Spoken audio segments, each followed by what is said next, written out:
I was the first one to be picked up, so they put me in a cell. They locked me in there in this degrading little outfit. Hey, I don't want anybody left.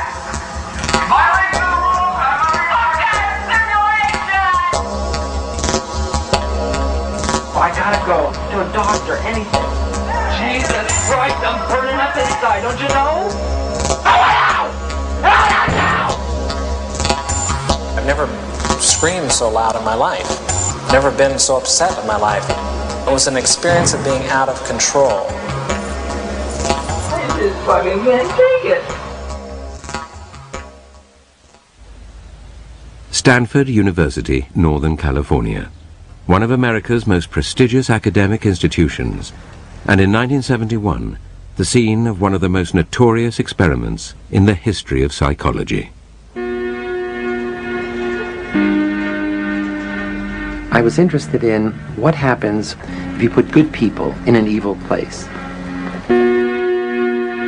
Does the situation outside of you, the institution, come to control your behavior, or does the things inside of you, your attitudes, your values, your morality, allow you to rise above a negative environment? The negative environment Zimbardo chose to test his ideas was a prison. He would convert the basement of the university's psychology department into a subterranean jail. We put prison doors on each of 3 office cells. In the cells, there was nothing but 3 beds, and there was actually very little room, if anything else, because they were very small. And here we had solitary confinement, which we call the hole. And in the hole was the place where prisoners would be put for punishment. It was a very, very small area. When you closed the door, it was totally dark.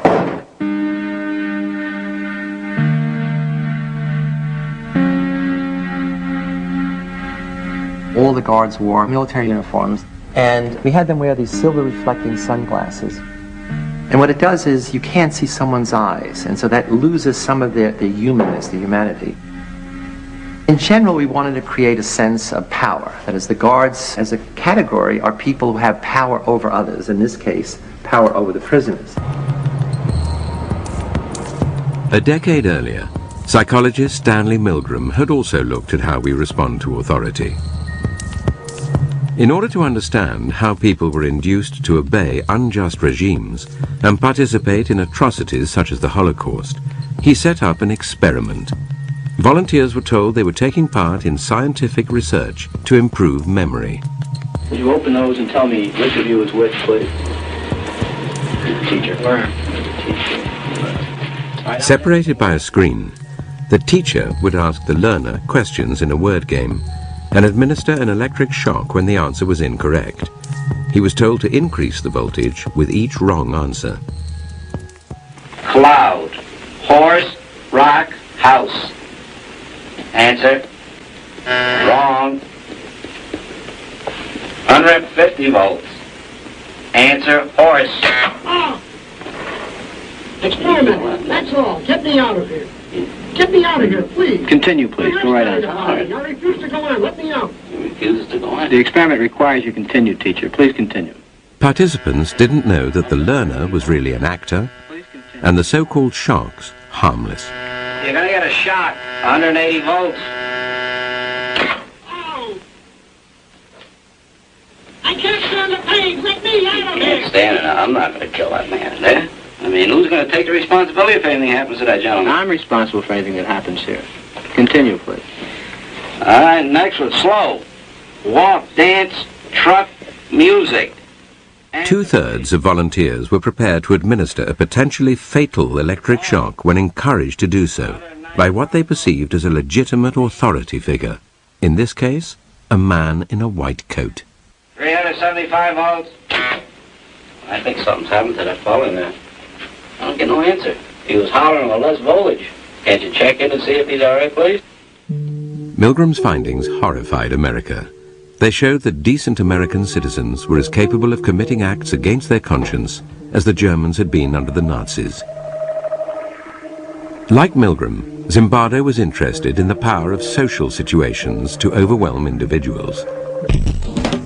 His experiment would test people's responses to an oppressive regime. Would they accept it or act against it?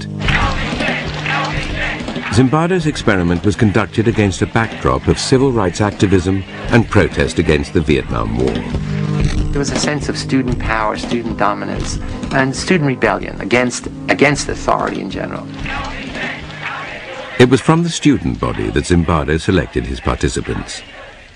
After passing tests to screen out anyone with a psychological abnormality, they were paid $15 a day. Each was randomly assigned to the role of guard or prisoner. It was a prison to me. It still is a prison to me. I don't look on it as an experiment or a simulation. It was just a prison that was run by psychologists instead of run by the state.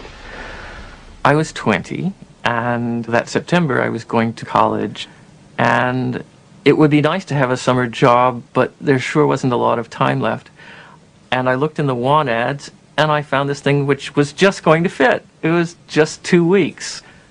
Once you put a uniform on and are given a job to keep these people in line, you really become that person. Once you put on that khaki uniform, you put on the glasses, you take the nightstick. I was on summer break from my first year in college, and I was looking for a job. Had to choose between that and making pizzas. That sounded like a lot more fun. As well as running the experiment, Zimbardo took on the role of prison superintendent. He began by briefing the guards. I said, you have to maintain law and order. If prisoners escape, the study is over, and you can't use physical violence. You can create a sense of fear in them. You can create the notion that their life is totally controlled by us, and that there'll be constant surveillance. We have total power in the situation, and they have none. Prisoners were brought to the basement prison, blindfolded, to confuse them about their whereabouts. They were stripped and deloused. Of course, the guards started making fun of their genitals and humiliating them. And really, it's the start of what's known as the degradation process, which not only prisons, but lots of military-type outfits use that process.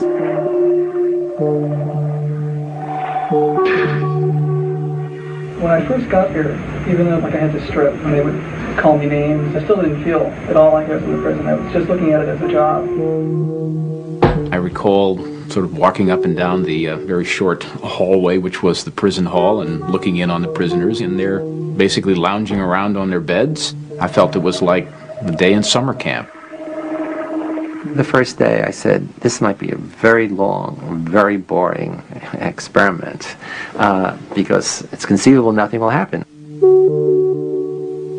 I arrived independently at the conclusion that this experiment must have been put together to prove a point about prisons being a cruel and inhumane place, and therefore I would do my part, to help those results come about. I was a confrontational and arrogant 18-year-old at the time, and I said somebody ought to stir things up a bit here.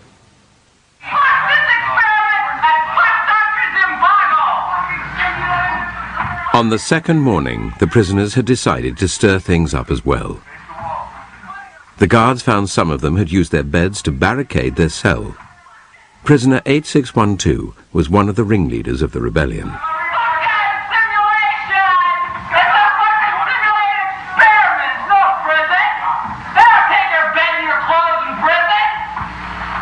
Initially, I was stunned. I didn't expect a rebellion because not much happened. I mean, it wasn't clear what they were rebelling against, but they were rebelling against the status, rebelling against being anonymous, against having to follow orders from these other students.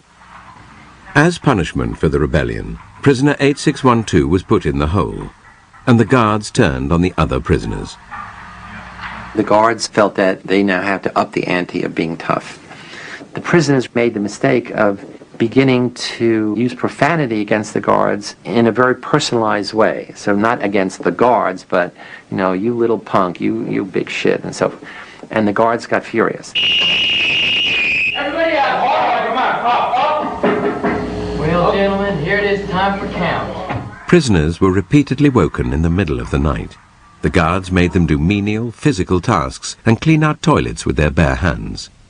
We made it a point to not give them any sense of comfort or what to expect, that, that anything could happen to them at any time, including being rousted from their sleep at any hour and forced to stand up in a line and have me hurl insults at them and make them do exercises. When you interrupt people's sleep, they tend to become a little disoriented. And since there was no daylight in the prison, they had no idea whether it was night or day. I think that I was the instigator of this whole schedule of harassment. The harassment of the guards took its toll on rebellion leader 8612. He told Zimbardo he wanted to leave the experiment. Zimbardo responded not as a psychologist, but as a prison superintendent.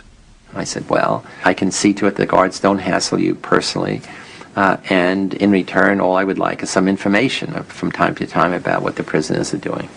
So essentially I'm saying I'd like you to be a snitch, an informer. And I said, think it over, and if you still want to leave, fine.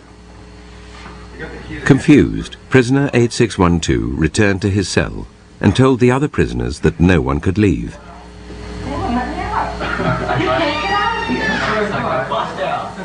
He believed that we wouldn't let him go, although we've never said that. But the fact that he was the ringleader of the rebellion, and he told the other prisoners, they won't let you leave. And that really transformed the experiment into a prison. I was told that I couldn't quit. And at that point, I just felt totally hopeless. More hopeless than I'd ever felt before.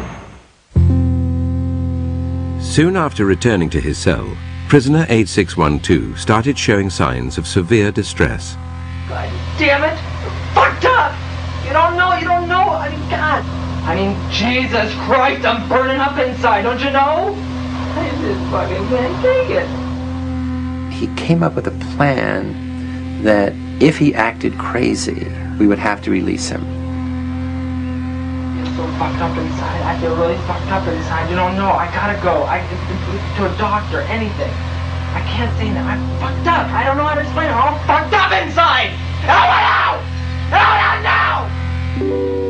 It starts with make-believe, and then he's doing it and cursing and screaming and, whatever that little boundary is that he moved across. Not that he became really crazy, but he became, excessively disturbed. I mean, so much so that we immediately said we have to release him. As an experience, it was unique. I've never screamed so loud in my life. I've never been so upset in my life. And it was an experience of being out of control. The boundary between reality and make-believe was to become blurred even for Zimbardo. A rumor circulated that released prisoner 8612 would return with friends to liberate the remaining prisoners. I quickly convinced myself that, my most important function was, not to allow this prison liberation to occur. And what can I do to keep my prison going, not the experiment going? The prison was dismantled and the prisoners moved to another part of the building. Zimbardo waited in the empty corridor, preparing to tell 8612 and his friends that the study was over, when a colleague appeared and began asking questions about the scientific basis of the research. I'm trying to get rid of him. Then he says, what's the independent variable? I get furious because he doesn't understand that there's a riot about to take place, that this prison is about to erupt. I had totally lost this whole other identity of scientist, researcher, psychologist. The rumored jailbreak never materialized. The guards had dismantled the prison for nothing and had to rebuild it. They took their frustration out on the prisoners. They escalated again the level of control, the level of dominance, the level of humiliating behavior.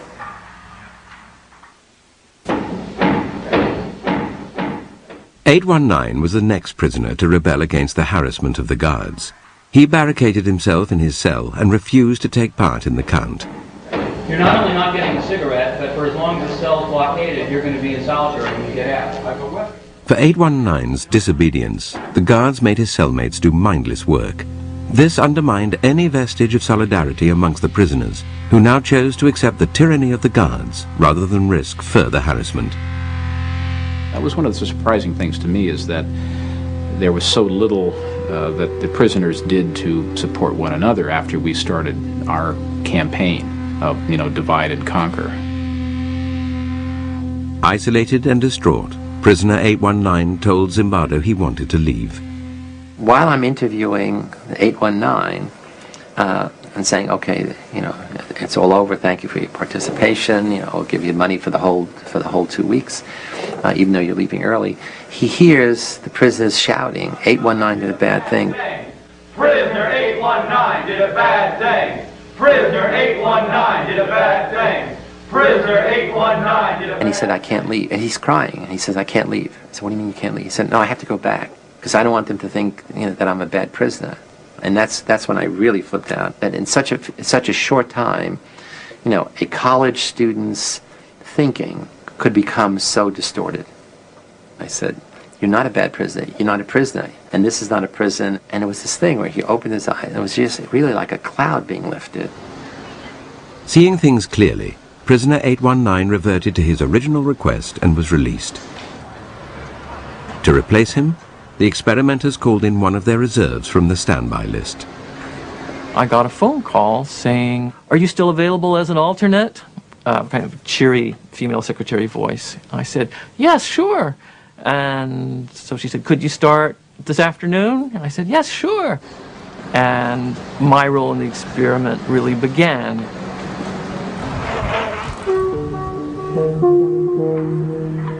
I was blindfolded and then stripped and supposedly deloused. He came into a madhouse, full blown. All of us had gradually acclimated to the increasing level of aggression, the increasing powerlessness of the prisoners, the increasing dominance of the guards. And he comes in and says, "What's happening here to the other prisoners?" And they said, "Yeah, you better not make trouble. It's really terrible. It's a real prison." And he says, "I'm out of here. I don't want to." And they said, "No, they're not. You can't leave. Once you're here, you're stuck. This is a real prison." 416, since you got your hands in the air, why don't you play Frankenstein? 293, you can be the bride of Frankenstein. You stay in here. Prisoner 416 was soon subjected to the harassment of Dave Eshelman, nicknamed John Wayne because of his macho attitude. 416, and I want you to walk over here like Frankenstein and say that you love 293.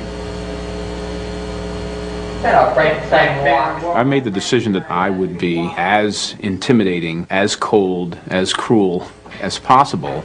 I love you, 293. Get up close. Get up close. I love you, 293. I love you, 293. You smile, 293. You get down here and do 10 push-ups. 2, 3. I just watched a movie called Cool Hand Luke, and the mean, intimidating, Southern prison warden character in that film really was my inspiration for the role that I created for myself. Why is it you try to be obedient so much? It's my nature to be obedient, Mr. Spiritual. You a liar. You a stinking liar. He was creative in his evil. He would think up very ingenious ways to degrade, to demean the prisoners. What if I told you to get down on that floor and fuck the floor? What would you do then? One of the best guards was also on that shift, and instead of confronting this bad guard, the sadistic guard, essentially because he didn't want to see what was happening, he became the gopher. He would go out to get the food and things of this kind, and that left the John Wayne guard and another guard on that shift to be dominant. We were continually called upon to act in a way that just is contrary to what I really feel inside. It just continually giving out shit. It's just really one of the most oppressive things you can do. 416, while they do push-ups, you sing Amazing Grace. Ready? Down. Keep going. Grace. You do push-ups on your own. The madness of the experiment started to affect prisoner 416. A wretch like me. Keep going. I began to feel that I was losing my identity until finally I wasn't Clay. I was 416. I was really my number. And 416 was going to have to decide what to do. Prisoner 416 decided to go on a hunger strike. They were pushing my limits. But here was a thing that I could do that could push their limits. After I had missed a couple of meals, I saw that this was not a matter of indifference to the guards. I was making headway. They were upset. I thought, how dare this newcomer come in and try to change everything that we had worked for the first 3 days to set up, and by God, he's going to suffer for that. Get in that closet then. Frustrated by his continued defiance, John Wayne threw prisoner 416 into the hole. After punishing the other prisoners for his disobedience, John Wayne encouraged them to vent their anger at 416 directly. Thank you, 416. Okay, 209. I'll try that myself. Thank you, 416. We would use our nightsticks to bang on the door, and we would kick the door so hard that, it must have, shaken him very seriously inside, scared the life out of him. He yelled at me and threatened me and actually sort of smashed a sausage into my face to try to get me to open up. But I didn't have any intention of eating until I was out. 416 should have been at some level a hero, because he's willing to oppose the authority of the system. In fact, the prisoners accept the guard's definition of him as a troublemaker. I remember some of them saying, would you eat, goddammit? We're sick and tired of this. And, that was proof that, there was no solidarity, there was no support between the prisoners. While 416 was still in the hole, John Wayne made a final attempt to break him by giving his fellow prisoners a choice. They could vote to release him by making a small sacrifice. You can give me the blankets and sleep on the bare mattress, or you can keep your blankets and 416 will stay in another day. Now what will it be? I'll keep my blankets. What will it be over here? I'll keep my blankets. How about 5486? I'll give you my blankets, Mr. Correctional Officer. You don't want a blanket. We got 3 in favor of keeping the blanket. We got 3, guess 1. Keep your blankets, 416, you're going to be in there for a while. So just get used to it. The study showed that power corrupts, and how difficult it is for people who are the victims of abuse to stand up and defend themselves. Why doesn't anybody who is being abused by a spouse or something like that just say, stop it? And we realize now that that's not as easy as it sounds. By the end of the 5th day, 4 prisoners had broken down and been released. 416 was on the 2nd day of his hunger strike, and the experiment still had another 9 days to run. At this point, a fellow psychologist visited Zimbardo's basement prison and would witness the brutality of the experiment firsthand. The guards had lined up the prisoners to go to the toilet, had bags over their head, chains on their feet, and were marching by, and I looked up and I saw this circus, this parade, and I said, hey Chris, look at that. I looked up and I just began to feel sick to my stomach. I had this just chilling, sickening feeling of watching this, and I just, I just turned away, and I just let loose in this emotional tirade. I just lost it. I was angry, scared, I was in tears. And I'm furious. I'm saying, you're supposed to, we had a big argument. You're supposed to be a psychologist. This is this interesting dynamic behavior in such a few days. I'm going through this whole thing, the power of the situation. She says, no, it's that young boys are suffering, and you are responsible. You're letting it happen. I said, oh my God, of course you're right. The next day, Zimbardo ended the experiment.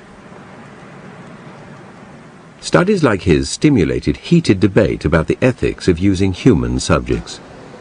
Clearly, young men suffered, verbally, physically. Prisoners felt shame in their role, guards felt guilt.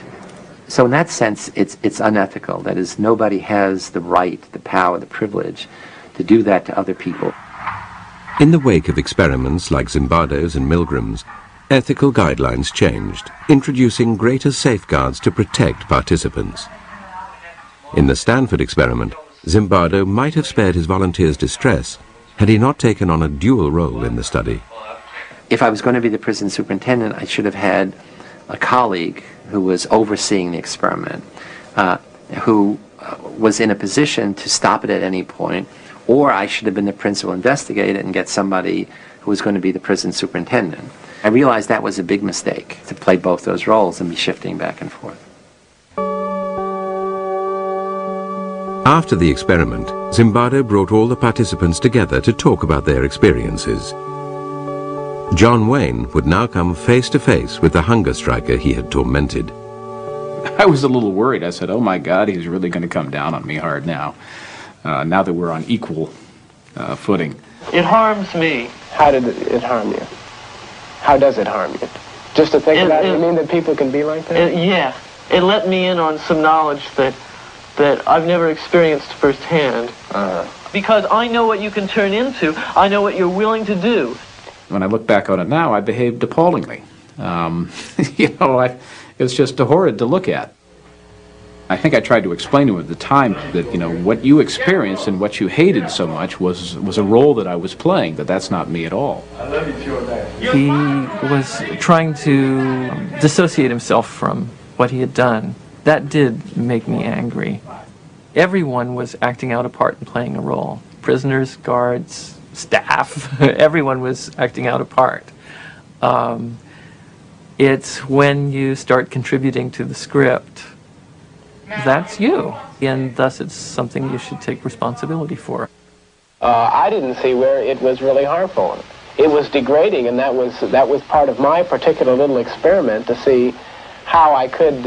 Your particular little experiment. Yes, Why don't you tell me about that? I was running little experiments of my own. Tell me about your little experiments. Okay. I'm curious. I wanted to see just what kind of verbal abuse that people can take before they start objecting, before they start flashing back. If I have any regret right now, it's that, you know, I made that decision, because it would have been interesting to see what would have happened had I not decided to force things. It could be that I only accelerated them, that the same things would have happened, but we'll never know. If the extreme nature of Dave Eshelman's behavior tested the prisoners, it also presented the other guards with a choice, to intervene or not.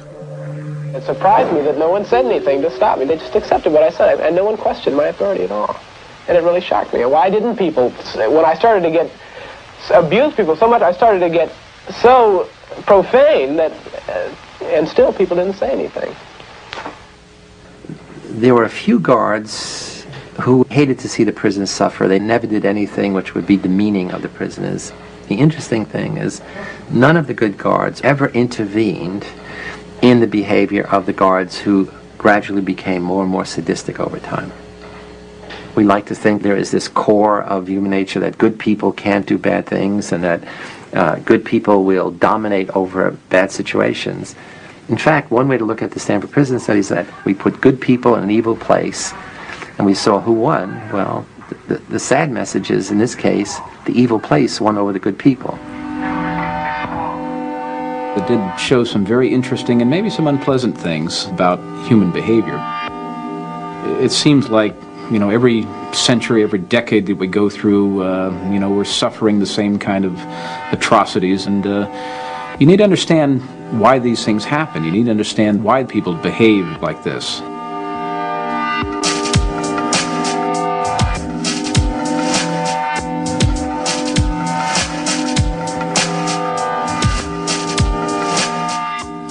There's a similar experiment starting this Tuesday night on BBC Two. Details coming up next.